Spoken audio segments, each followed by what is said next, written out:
Hello बच्चों। तो कल वाली क्लास में हमने आपका पिसीकल्चर फिश फार्मिंग पढ़ लिया था और हमने फिश फार्मिंग में भी कितना पढ़ा था। हमने पढ़ा था कि आपकी कितने टाइप की ब्रीड होती है आपकी। ठीक है, तो अब हम पढ़ते हैं आपके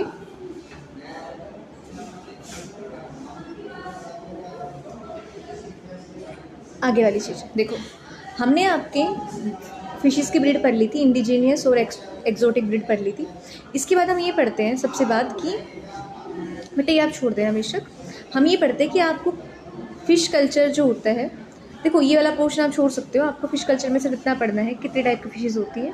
ठीक है, बस इतना पढ़ना है। अब हम पढ़ते हैं आपका लास्ट एपीकल्चर। एपीकल्चर क्या होता है बेटा, जब आप आपकी हनी बी की किसकी हनी बी की आर्टिफिशियल हाइव्स में, मतलब उनके नेचुरल हाइव्स की बजाय आर्टिफिशियल हाइव्स में क्या करते हो, आप उनको पालते हो और उनसे हनी और वैक्स लेते हो और उनको बेचते हो कमर्शियल लेवल पे, मतलब बाज़ारों में, उसे हम कहते हैं एपीकल्चर। एपीकल्चर में अगर हम बात करें तो एपीकल्चर में हमारे पास इंडिजीनियस ब्रीड कौन सी आएगी बेटा, हमारे पास होगी इंडिजीनियस मतलब इंडिया की एपिस इंडिका।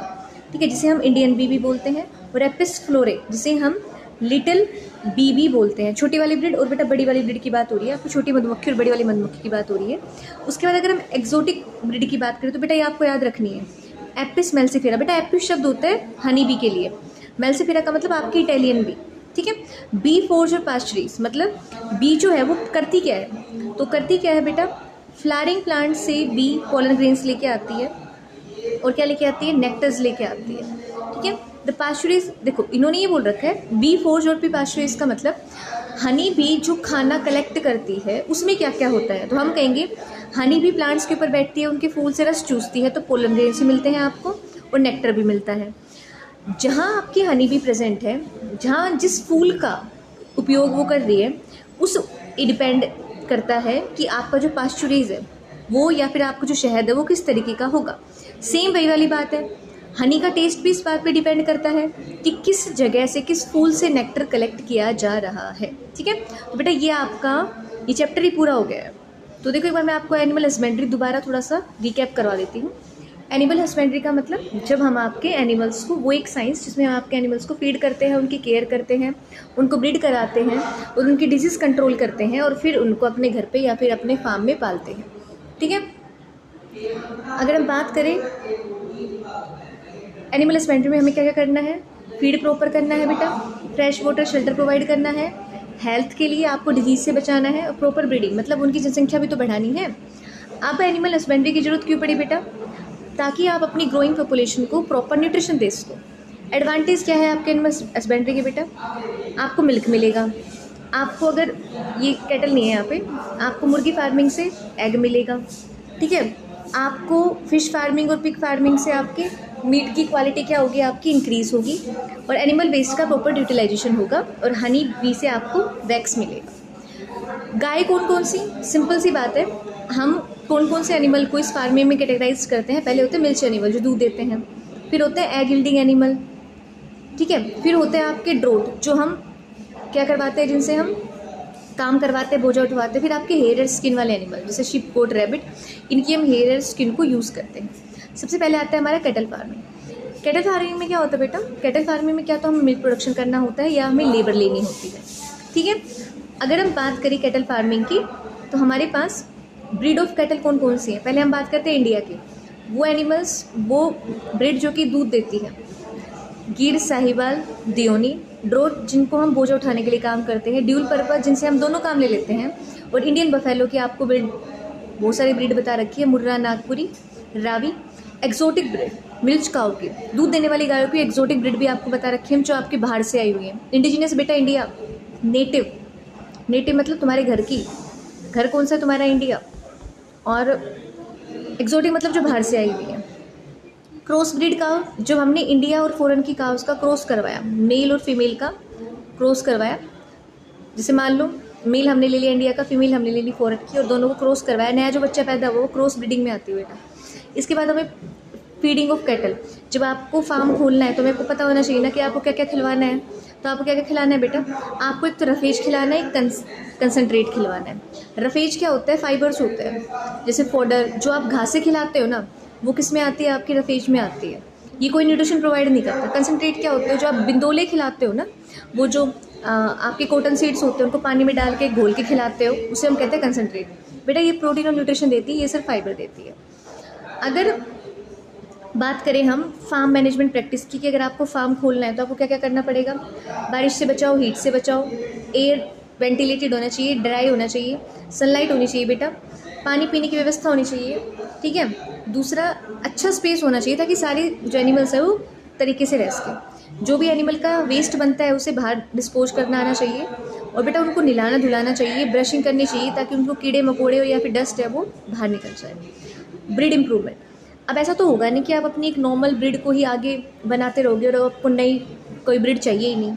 तो एक तो हम करते हैं बेटा ब्रीड इम्प्रूवमेंट के लिए नेचुरल ब्रीडिंग। नेचुरल ब्रीडिंग का मतलब हम क्या करते हैं, जो गाय घास चर रही होती है ना, उनके पास एक बुल को बाहर ले आते हैं। वो बुल जाता है जब उनका हीट पीरियड होता है, जब उनका प्रेगनेंसी आने का पीरियड होता है फीमेल्स का, तो जो बुल जाता है उन सबको क्या कर सकता है, प्रेग्नेंट कर सकता है। प्रेग्नेंट करने के बाद रैंडम मेटिंग हो जाएगी और बच्चा नया आ जाएगा। कंट्रोल्ड क्रॉस ब्रीडिंग, कंट्रोल्ड में क्या होता है बेटा, हम क्या करते हैं, कंट्रोल कर रहे हैं, ब्रीडिंग को कंट्रोल कर रहे हैं। यहाँ पे तो हमने गाय छोड़ी, गाय के पास एक बुल छोड़ दिया, बच्चे हो गए। यहाँ पे हमने क्या करा, एक्जोटिक, बहुत ही बाहर का हम क्या लाए, बुल लाए, सुपीरियर क्वालिटी का अच्छा बुल लाए, उसको ही अपनी गाय के साथ छोड़ा। इसका मतलब हमने क्रॉस ब्रीडिंग क्या करवाई है, कंट्रोल। आर्टिफिशियल में क्या करते हैं हम, किसी भी बढ़िया से मेल का स्पर्म या फिर जो सीमन होता है जिसमें स्पर्म पाए जाते हैं, मेल गैमेट पाया जाता है, वो क्या तो बाहर से ले आते हैं या इंडिया से ले आते हैं और उसको स्टोर करके रख लेते हैं बहुत ही ठंडे टेम्परेचर पे। जब टाइम आता है ना किसका, हीट पीरियड, हीट पीरियड को ऑस्ट्रियस पीरियड कहते हैं बेटा। ऑस्ट्रियस या मतलब फर्टिलिटी पीरियड कहते हैं किसके, काऊ के या फिर जानवर के, मतलब काऊ और बफेलो के हीट पीरियड को ऑस्ट्रियस पीरियड कहते हैं।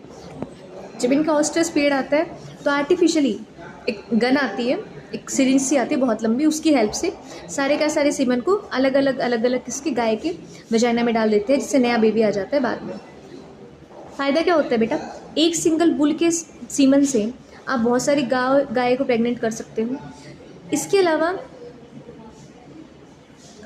देखो, क्या तो ऐसा तो हो नहीं सकता कि आप इटली जाओगे या फिर आप थाईलैंड जाओगे और अपनी गाय को साथ लेके जाओगे प्लेन में बिठा के और फिर वहाँ के बुल से मीटिंग करवा के लाओगे। सबसे अच्छा क्या है, वहाँ से तुम सीमन मंगा लो और सीमन को लाके क्या करो, गुड क्वालिटी के सीमन को आप अपनी फीमेल जो गाय और भैंस है उनमें इंजेक्ट कर दो और आपको एक अच्छी क्वालिटी की प्रोजेनी मिल जाएगी। दूसरा, अगर मान लो आपने बहुत हैवी पैसा लगा के एक बुल का सीमन मंगा लिया, अब उस सीमन को आप कई दिन तक स्टोर करके रख सकते हो जब तक आपका जो ब्रीडिंग पीरियड है फीमेल्स में वो नहीं आ जाता।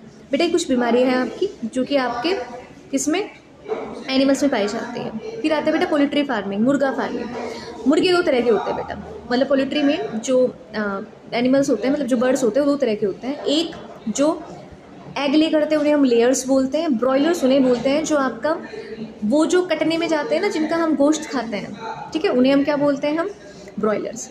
पोल्ट्री ब्रीड्स में आपकी इंडिजिनियस ब्रीड ये है बेटा, आपकी एक्जोटिक ब्रीड। एक्जोटिक ब्रीड मतलब जो बाहर से आई होती है बेटा, जिनके सर पे कलगी नहीं होती है, उन्हें वाइट लेगर होर्नकॉक बोलते हैं। क्रॉस ब्रीड जो हमने 2 क्रॉस करवाई हैं। डिज़ायर्ड, देखो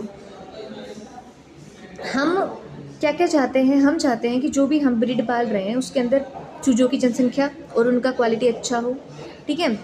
ब्रॉयलर्स जो हमारे को मीट देते हैं उनका जो है क्या, उनका साइज़ छोटा हो ताकि मीट का अमाउंट बहुत ज़्यादा हो, उनकी टॉलरेंस बहुत अच्छी हो बेटा, मेंटेनेंस की रिक्वायरमेंट कम पड़े, ठीक है ना। अब बात करें कि हमें इनका ध्यान कैसे रखना चाहिए। सेम वेंटिलेशन, प्रॉपर क्लीन करो इनको, जो एक्सक्रीट आउट मटेरियल है उसको अच्छे से बाहर निकालो, डिसइंफेक्टेंट स्प्रे करो और बार बार उनको वैक्सीन लगाते रहो ताकि उनको क्या ना हो, ताकि उनको कोई बीमारी ना हो। फिशेज़ की बात करते हैं। जब हम आपकी फिशेज़ को कल्चर कर रहे होते हैं उसे हम क्या बोलते हैं, पीसी कल्चर। आपके पास 2 तरह की फिशेज़ होती हैं। एक तो आप क्या करो, कैप्चर फिशरीज, ऐसी जगह जहाँ पे नेचुरली आपको फ़िश मिल रही है वहाँ पे फार्मिंग कर लो। एक आप किसी पोंड में ले आओ, मतलब आर्टिफिशियल जगह पे ले आओ, समुद्रों से पकड़ो अपने पास ले आओ और पोंड बना लो अपने घर के पीछे, उन्हें हम क्या कहते हैं, कल्चर फिशरीज। एक होती है मेराइन फिशरीज जो मेराइन वाटर में रहती हैं। एक होती है इनलैंड फिशरीज जो कि आपकी एस्चुरीज और लेगून्स जो दलदल वाले एरिया है वहाँ पे रहती है। बेटा ये आपकी ब्रीड ऑफ फिशेज़ हैं, कुछ इंडिया की ब्रीड है, कुछ आपके पास एक्जोटिक ब्रीड है, ये आपको पढ़ना नहीं है। इसके बाद आती है आपका एपीकल्चर, मतलब आपकी हनी बी का कल्चर। हनी बी में हमें क्या मिलता है उनसे, हनी बी से हमें वैक्स मिलता है और हमें हनी मिलता है। इंडिया की ब्रीड है एपिस इंडिका, याद रखनी बेटा ये एपिस फ्लोरे। इसे हम कहते हैं इंडियन बी और इसे हम कहते हैं लिटिल बी। एक्जोटिक स्पीसीज होती है एपिस मेलिफेरा। फिर आता है बी रफेजिया पास्ट्रीज, मतलब बी से आपको जो सामान मिल रहा है वो डिपेंड करता है किस फ्लावर पे वो जा रही है, किस फ्लावर से वो नेक्टर लेके आ रही है, और जो क्वालिटी ऑफ शहद होता है वो भी इसी चीज़ पे डिपेंड करता है। बेटा ये सब आपको नोट्स बनाने हैं, ठीक है, और आपको ये मेन चीज़ें याद रखनी है, क्योंकि आपके क्वेश्चन में सीधे सीधे आ जाती हैं कि कौन सी आपकी इंडियन ब्रीड है, कौन सी आपकी फॉरेन ब्रीड है। इस तरीके से आपको देखने को मिल जाएगा। इसके नोट्स बना लो बेटा, कल मैं आपको कुछ इंपॉर्टेंट क्वेश्चन कराऊंगी, बाकी सारे चैप्टर्स के भी और इसके भी, ठीक है ना बेटा।